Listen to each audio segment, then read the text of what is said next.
Hey everybody, Rob Dorr, president of the Gun Owners Law Center, general counsel for the Minnesota Gun Owners Caucus. If you guys have been paying attention to our social media and some of the news outlets out there, you'll see that we're talking about suing the city of St. Paul. Now, why that is because the city of St. Paul has introduced and is planning to pass an ordinance restricting firearms. Specifically, they're looking at banning the possession of semi-automatic assault weapons, to ban the ownership of any firearms that have a capacity of more than 19 rounds. So magazines that have more than 19 rounds, they have to require that every firearm have a serial number, restricting firearms in sensitive places like libraries and public buildings, and then having signage about that, and then creating penalties for this. Now, many of you who are more informed than the mayor and the city council about firearms law in Minnesota understand that they can't do this. Minnesota law preempts, state legislature preempts local units of government like the city of St. Paul from passing any firearms regulations except for the discharge of firearms, and they can adopt laws that are identical to state law.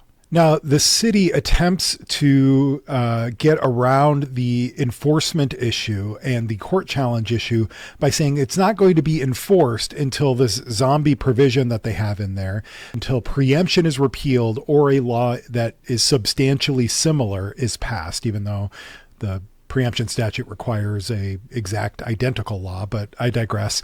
And that's the issue here, is this law is going to be on the books, but there's going to be some sort of a wink, wink, nod, nod to the St. Paul Police Department that it's not going to be enforced until these zombie provisions come to fruition. And the bigger issue altogether is that they just don't have the authority to do this. The St. Paul press secretary for Melvin Carter said that, well, this is just like the trigger laws for abortion. No, it's not.